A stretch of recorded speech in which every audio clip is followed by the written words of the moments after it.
The alien girl arrived at the human outpost just before artificial night cycle began.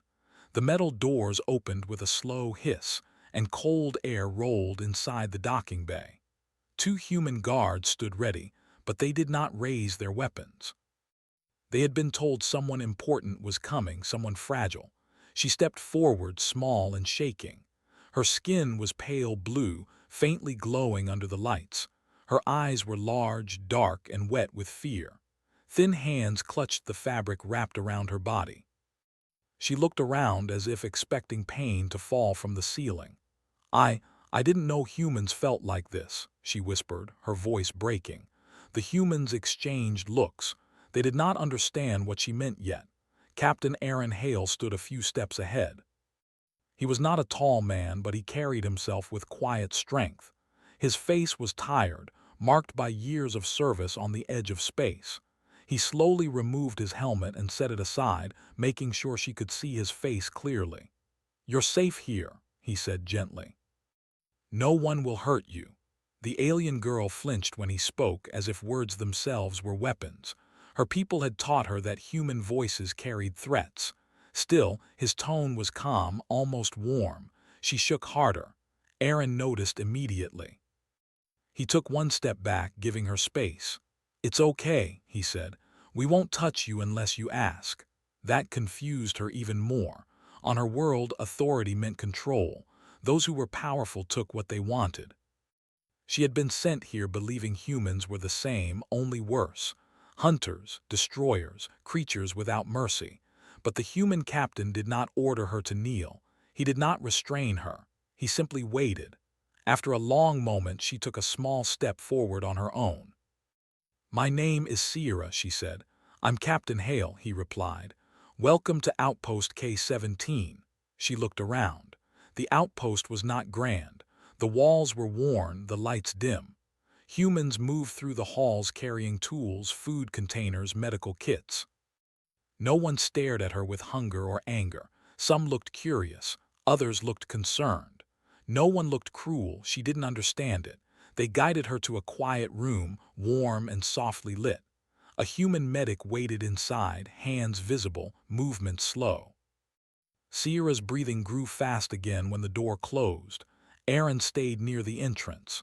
"We'll just check if you're injured," the medic said. Sierra backed away until her back touched the wall. Her heart pounded painfully. She remembered the stories. Humans experimented on other species. Humans enjoyed suffering. Humans felt nothing. But when the medic saw her fear, she stopped moving.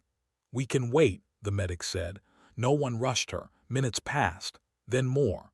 For the first time in her life, Sierra realized something strange. Humans were uncomfortable too.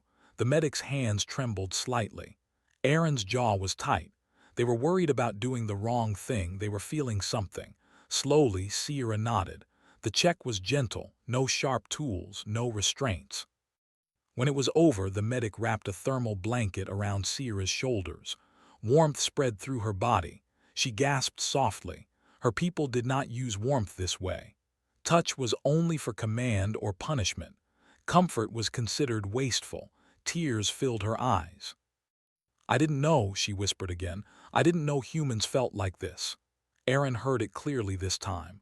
"What do you mean?" he asked. She struggled to explain. "The warmth, the care, you feel concern, you feel pain for others." Aaron said nothing. He only nodded. That night, Sierra was given a small room, not a cell, a room.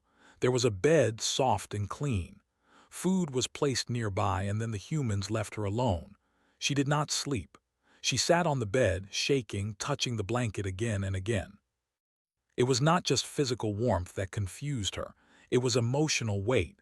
She could feel the humans through the walls, their exhaustion, their hope, their quiet fear of what tomorrow might bring. Her species did not allow such feelings. They believed emotions weakened the mind. Yet these humans survived on the edge of space. The next days passed slowly. Sierra watched. She watched humans argue, then apologize. She watched them share food when supplies were low. She watched a young engineer cry quietly after receiving news from home, and another human sit beside him without speaking. No one mocked weakness.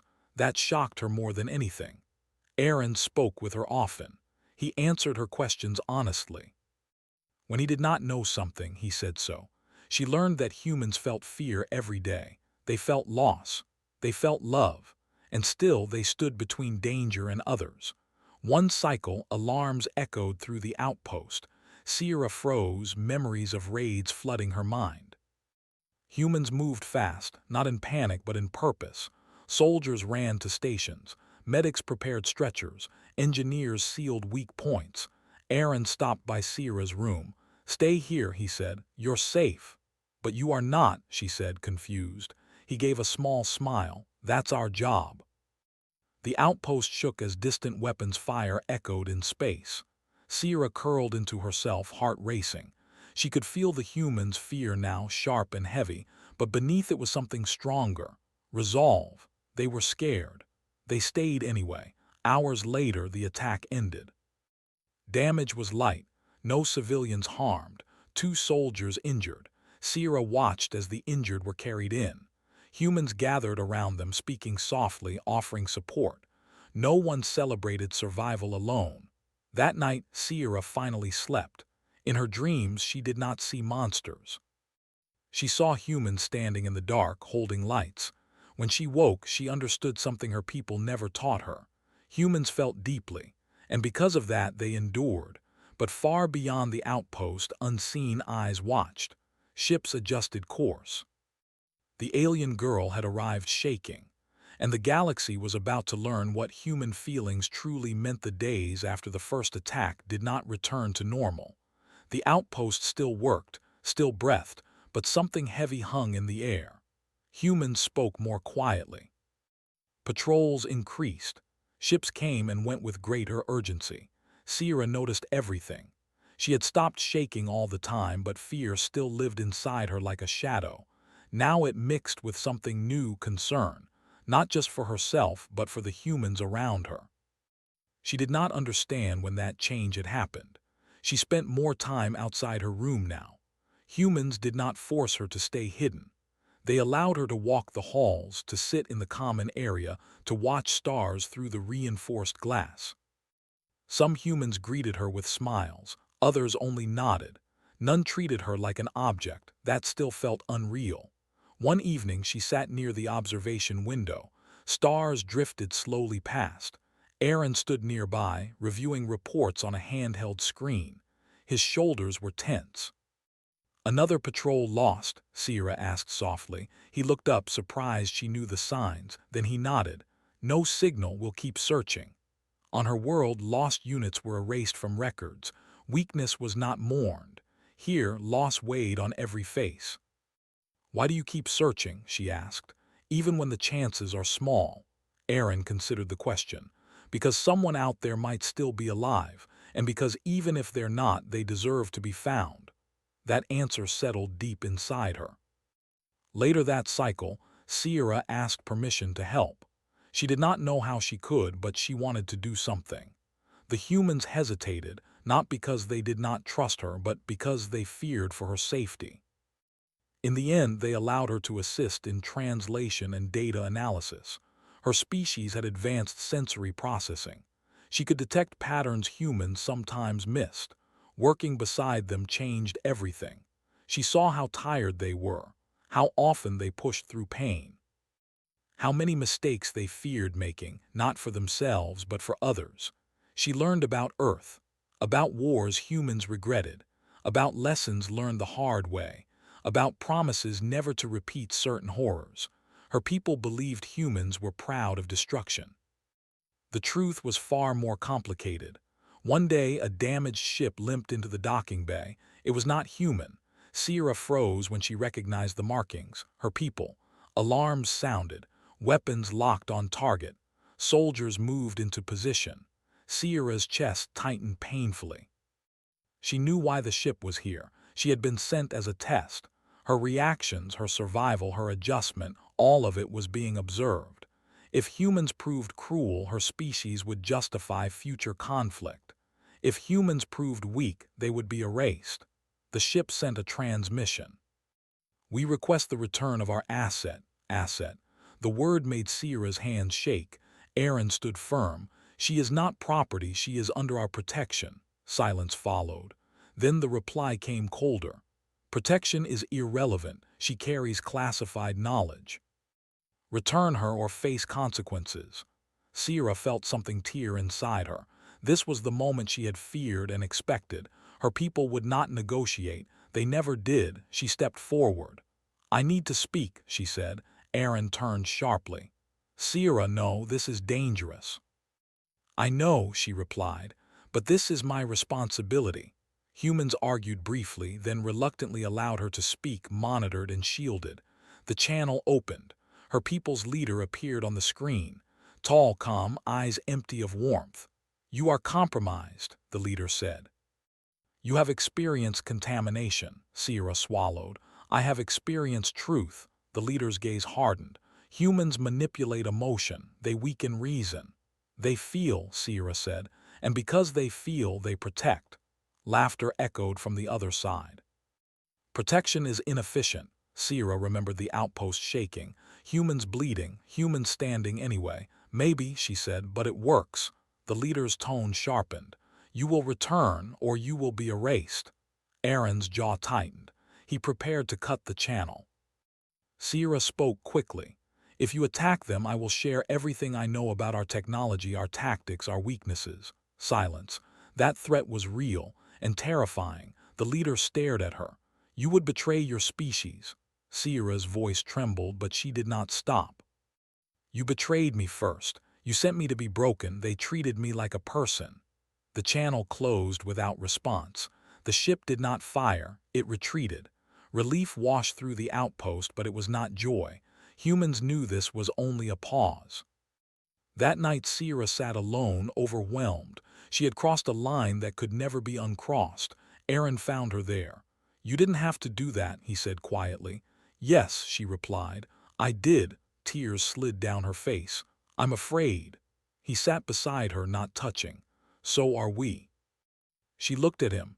"Then why do you keep standing?" He thought for a long moment. "Because if we don't, someone else will fall." That answer broke something open inside her. Weeks passed. Tension grew. Scouts reported movement. Alliances shifted. War felt closer with every cycle. Sierra trained with humans now, not as a soldier but as an observer and advisor. She learned human combat doctrine, not built on domination but on defense, coordination, sacrifice. She saw how humans protected even non-combatants, how they adjusted plans to reduce harm, how they argued over ethics even while preparing for battle.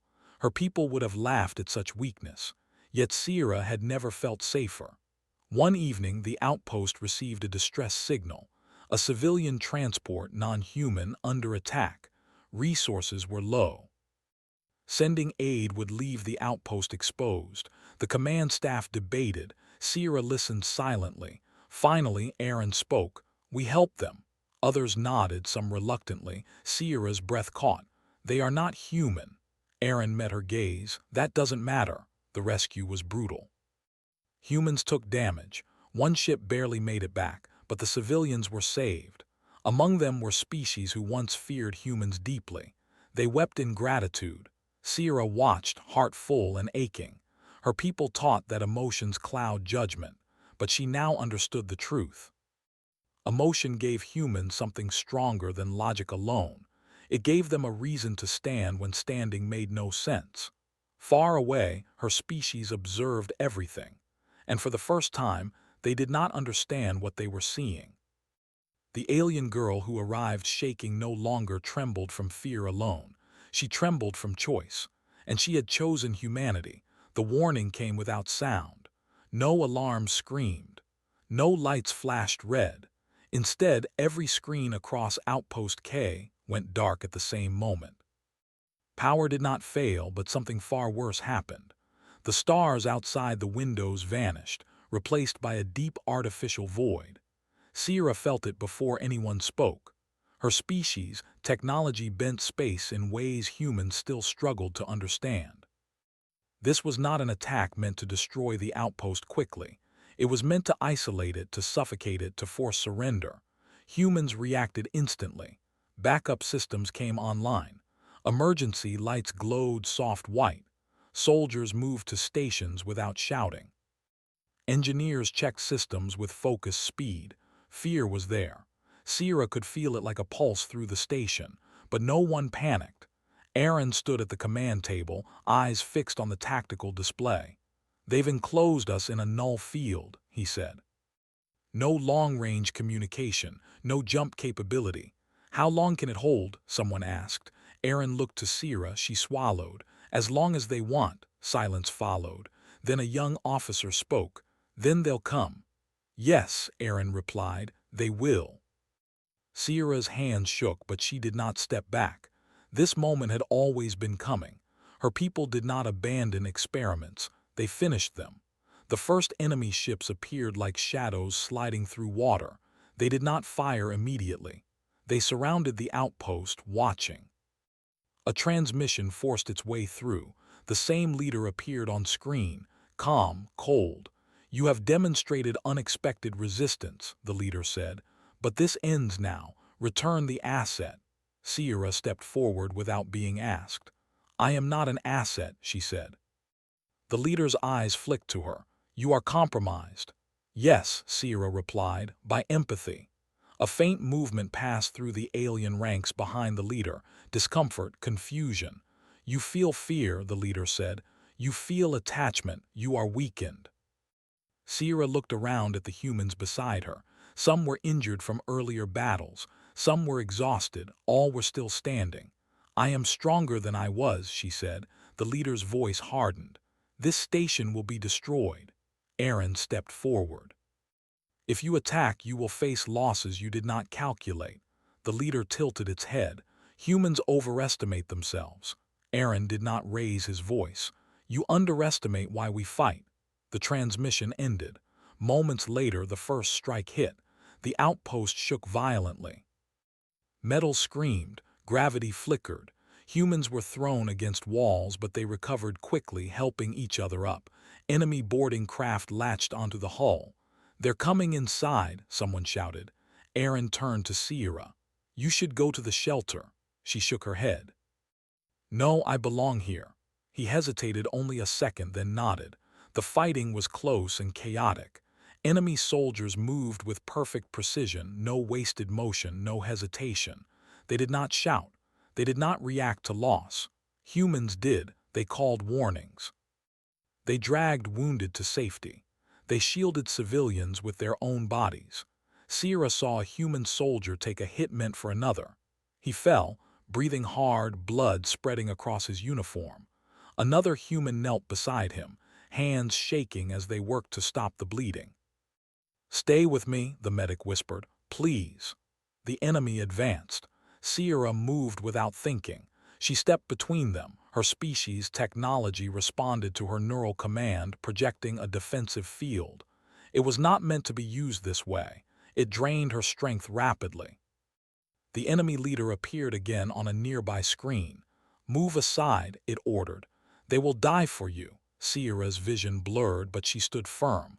"They are dying for each other." That concept meant nothing to the enemy. Humans regrouped behind her shield.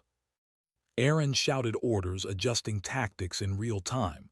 They did not fight to win territory. They fought to protect lives. Enemy forces pushed harder. The shield cracked. Sierra cried out as pain tore through her mind. She collapsed to her knees. Aaron caught her. "Fall back," he ordered. She grabbed his arm weakly. "No, if they take me, they will never stop." Aaron looked at her, conflict burning in his eyes. She met his gaze. "Trust me." He did. Sierra opened herself fully to the outpost systems. She had never done this before. Her people forbade it. Emotional overload could damage the mind. She felt everything: human fear, human hope, human grief, human love. It was overwhelming, but it was also powerful. She sent a signal through the enemy network, not a weapon, not a virus, a message. She shared what she felt. The enemy soldiers froze mid-step. Confusion rippled through them. Some dropped their weapons, others clutched their heads. They were feeling something new. Pain not from injury but from awareness. Loss, connection, choice. The leader screamed in rage. Cut the link, but it was too late. Humans surged forward not with cruelty but with determination. They disarmed enemies who no longer understood why they were fighting. The battle slowed, then stopped. Silence fell across the outpost. Sierra collapsed completely. She woke days later. The room was quiet, warm. Human voices murmured softly nearby. Aaron sat beside her bed, eyes red from lack of sleep. "You scared us," he said. She smiled weakly. "I felt that." He laughed softly, then grew serious. The enemy fleet retreated. Some of them surrendered. Sierra's eyes widened. "They felt it." "Yes," Aaron said, "and they couldn't unfeel it." News spread quickly across nearby systems. The story was not about a human victory through force. It was about an alien species encountering something they never planned for: humanity. Delegations arrived, not to threaten but to talk. Species long afraid of humans now saw them differently. Sierra became a bridge between worlds. She stayed with the outpost not because she had nowhere else to go, but because she wanted to. One evening she stood by the observation window again. Stars moved gently past. She was not shaking. Aaron joined her. "Do you regret it?" he asked. She thought carefully. "No. I regret what I was taught." He nodded. She looked at her reflection in the glass. She was still alien, still different, but she was not alone. "I didn't know humans felt like this," she said softly. Aaron smiled. "Neither did we, not until we met you." Beyond the outpost, the galaxy shifted, not because humans were the strongest, but because they were the ones who felt and stood anyway.